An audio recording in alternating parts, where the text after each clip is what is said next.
चिड़िया का एक आम का पेड़ था। आम के उस पेड़ ने चिड़िया का बहुत साथ दिया था। चिड़िया अपने आम के पेड़ से मीठे मीठे आम तोड़ती और उन्हें मंडी में बेचकर अपने घर का गुजारा करती थी। समय के साथ साथ आम का वो पेड़ सूख रहा था और फिर एक दिन चिड़िया का वो आम का पेड़ पूरी तरह से सूख जाता है। मेरा आम का पेड़ सूख गया। मैं अपने पेड़ के आम बेचकर पैसे कमाती थी।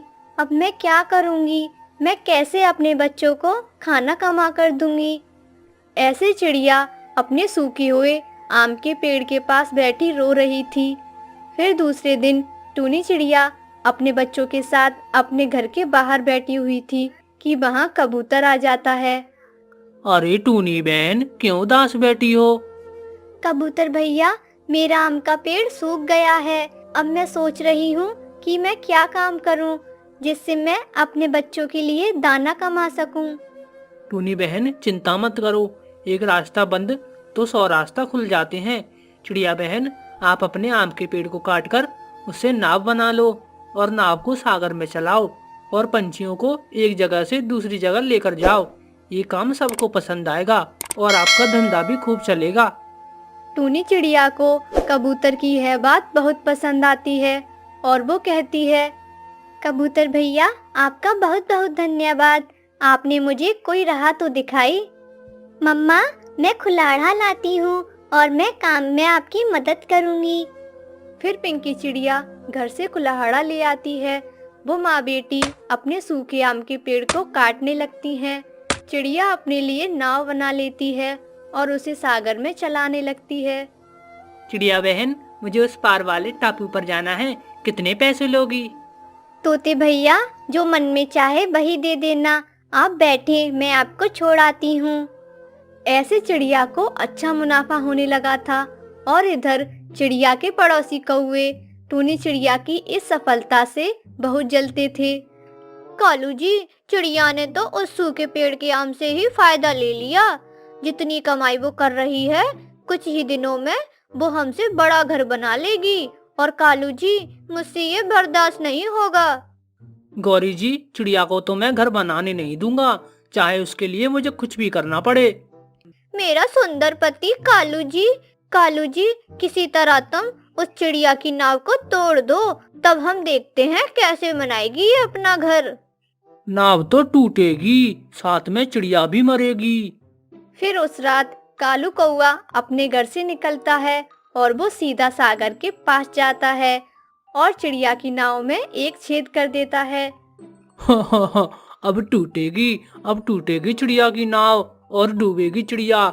मेरी पत्नी गौरी को भी खुश हो जाएगी। अब आएगा मजा। फिर सुबह हो जाती है और दूसरे दिन चिड़िया फिर से काम पर जाती है। मम्मा, मैं भी आपके साथ जाऊंगी। ठीक है बेटी, आप भी चलो। फिर दोनों माँ बेटी अपने काम पर चली जाती हैं और काफी इंतजार करने के बाद भी अभी तक कोई पंछी नाव में बैठने के लिए नहीं आया था। मम्मा, क्यों ना हम दूसरे किनारे पर जाकर देखें? हो सकता है हमें दूसरे किनारे से कोई मुसाफिर मिल जाए। हाँ बेटी, मैं भी यही सोच रही थी।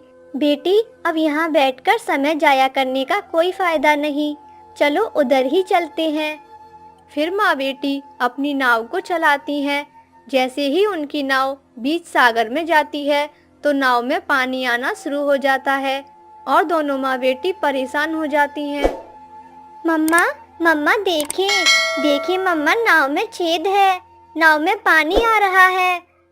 हमारी नाव में छेद? यह कैसे हो सकता है? कल तक तो ऐसा नहीं था। ये किसने किया होगा? मम्मा, पानी बढ़ रहा है, हम डूब जाएंगे मम्मा। और उनकी नाव एक तरफ को झुकती जाती है और पानी के बहाव के साथ साथ तेजी से दूसरी तरफ जाने लगती है और तेज लहरों से टकराती हुई उनकी नाव जंगल के एक टापू पर जाकर रुकती है। मम्मा, हमारी जान तो बच गई, लेकिन मम्मा ये कौन सा टापू है? मैं तो यहाँ पहली बार आई हूँ। हाँ पिंकी बेटी, मैंने भी ये टापू पहली बार ही देखा है। पिंकी बेटी, नाव से खाने का टिफिन निकाल लो। मुझे तो बहुत जोरों की भूख लग रही है। पहले हम खाना खाते हैं, फिर बाद में सोचेंगे क्या करना है। और फिर वो दोनों माँ बेटी अपना टिफिन निकालकर खाना खाती हैं। खाना खाते खाते पिंकी चिड़िया का ध्यान थोड़ी दूर जाता है और उसको कोई चमकती हुई चीज नजर आती है। मम्मा, वो आपके पीछे क्या है? टूनी चिड़िया और उसकी बेटी थोड़ी दूर जाती हैं।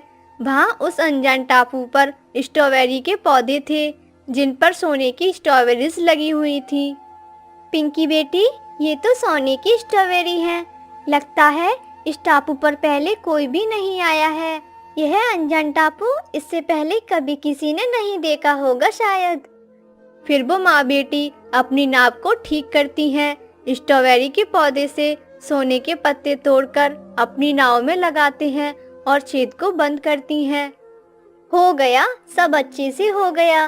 पिंकी बेटी, मैं कुछ सोने की स्ट्रॉबेरी तोड़ लेती हूँ। शायद अब हमारे दुखों के दिन खत्म हो गए हैं। और फिर वो माँ बेटी सोने की स्ट्रॉबेरी तोड़ती हैं और अपनी नाव में रखती हैं और वापस चली जाती हैं और अपने लिए एक बहुत बड़ा सुंदर सा घर बनाती हैं। लेकिन ये बात कौवों से कहाँ बर्दाश्त होने वाली थी। कालू जी, हमने चिड़िया की नाव में छेद करके उसे मारना चाहा, मगर चिड़िया तो पहले से भी अमीर हो गई है। गौरी जी, ये कैसा चमत्कार है, मैं अभी पता लगा कर आता हूँ। फिर कालू कौवा चिड़िया के घर जाता है। चिड़िया ने अपने दोस्त मिट्टू तोते और कबूतर को खाने पर बुलाया हुआ था। सब बैठे खाना खा रहे थे और कालू कौवा भी वहाँ चला आता है। टूनी चिड़िया, ओ टूनी चिड़िया, अपने पड़ोसी को भूल गई हो क्या तुम? कालू भैया, तुम हमेशा मेरा बुरा सोचते हो। तुम बहुत लालची, गंदे और बुरे पंछी हो, इसीलिए मैं आपसे अब दूर ही रहती हूँ। टूनी चिड़िया, सुना है तुम्हारी नाव में छेद हो गया था। मैंने सोचा तुम सागर में डूबकर मर तो नहीं गई हो, मगर तुम्हारे हाथ ये खजाना कैसे लग गया? मम्मा, नाव में छेद वाली बात मेरे और आपके अलावा किसी को नहीं मालूम थी। इसका मतलब कालू कौवे अंकल ने ही वो छेद किया था। नहीं नहीं, मैं ऐसा क्यों करूँगा चिड़िया? जो होता है हमारे भले के लिए ही होता है। कालू भैया, तुमने नाव में छेद किया और हमारी नाव बेकाबू होकर सोने की स्ट्रॉबेरी वाले टापू पर चली गई और हमारी किस्मत बदल गई। नाव में छेद, नाव बेकाबू और सोने की स्ट्रॉबेरी वाला टापू, ये क्या कह रही हो? फिर कौवा वहाँ से भागता है। गौरी गौरी, जल्दी चलो, हम भी जाएंगे सोने की स्ट्रॉबेरी वाले टापू पर। मैंने सब पता कर लिया है। फिर गौरी कौवी और कालू कौवा एक पुरानी सी नाव लेकर उस टापू की खोज में निकलते हैं और लहरों के साथ साथ चलते हुए उसी टापू पर पहुंच जाते हैं। वहाँ हर तरफ सोने की स्ट्रॉबेरीज थी। कालू जी, एक बार में हम सबसे अमीर बन जाएंगे, कोई हमारा मुकाबला भी नहीं कर पाएगा। जल्दी करो गौरी जी, और भर लो अपनी नाव में। और फिर गौरी कौवी और कालू कौवा सोने की स्ट्रॉबेरी तोड़कर अपनी नाव भर लेते हैं और बीच सागर में आकर ज्यादा बोझ लादने की वजह से उनकी नाव डूब जाती है। गौरी जी, छोड़ दो नाव को, जाती है तो जाने दो, जान बचाओ जान। नहीं, मैं ये सोने की स्ट्रॉबेरी नहीं छोड़ सकती। फिर वो दोनों लालची कौवे सागर में डूबकर मर जाते हैं और उन्हें लालच की सजा मिल जाती है। रामपुर के जंगल में टूनी चिड़िया और उसकी बेटी पिंकी चिड़िया रहा करती थी। एक दिन दोनों जंगल में दाना ढूंढने के लिए जाती हैं, मगर आज भी उन्हें कहीं से दाना नहीं मिला और वो दोनों एक पेड़ पर जाकर बैठ जाती हैं। पिंकी बिटिया, अब तो शाम होने वाली है, आज भी हमें खाली हाथ ही घर लौटना पड़ेगा। मम्मा, हम कल फिर से दूसरे जंगल जाएंगे, हो सकता है हमें वहाँ से दाना मिल जाए। फिर वो बेचारी टोनी चिड़िया और उसकी बेटी भूखे पेट ही वापस लौटने लगती है। तभी रास्ते में उन्हें एक आवाज़ सुनाई देती है, बचाओ बचाओ, मेरी मदद करो, मैं बहुत मुश्किल में हूँ, कोई तो मेरी मदद करो। फिर वो माँ बेटी नीचे घने जंगल में आती है। वहाँ पर तो एक सुंदर लाल परी मकड़ी के जाले में फंसी हुई थी। टूनी चिड़िया, मेरी मदद करो, मैं बहुत मुश्किल में हूँ। मगर परी जी, आपको मेरा नाम कैसे पता और मैं तो बहुत कमज़ोर हूँ, मैं कैसे आपकी मदद कर सकती हूँ? मैं सब जानती हूँ चिड़िया रानी, मेरी जादू की छड़ी मेरे हाथ से छूटकर नीचे गिर गई है। पहले आप मुझे मेरी जादू की छड़ी उठाकर दें, तब सब ठीक हो जाएगा।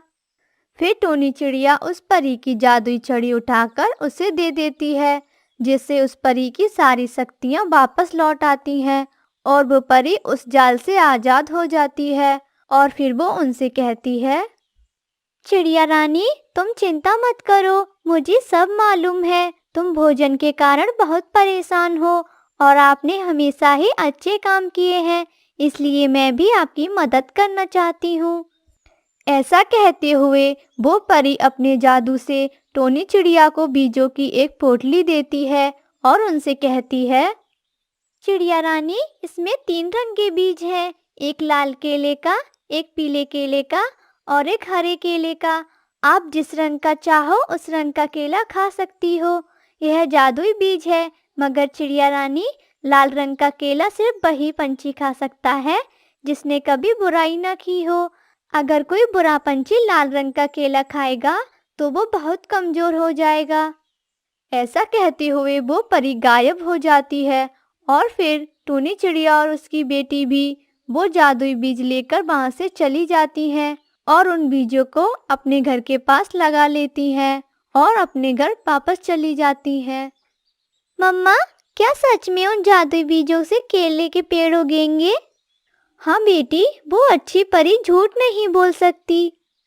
और ऐसे बातें करते करते वो माँ बेटी सो जाती हैं और सुबह भी हो जाती है।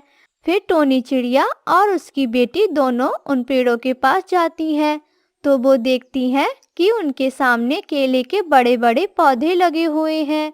उन्हें देखकर उनकी तो आंखें खुली की खुली ही रह जाती हैं। मम्मा, यहाँ तो तीनों रंग के केले लगे हुए हैं। हाँ टोनी बेटी, मगर याद रखना, लाल रंग का केला सिर्फ वही पंछी खा सकता है जिसने कभी कोई बुरा काम नहीं किया हो।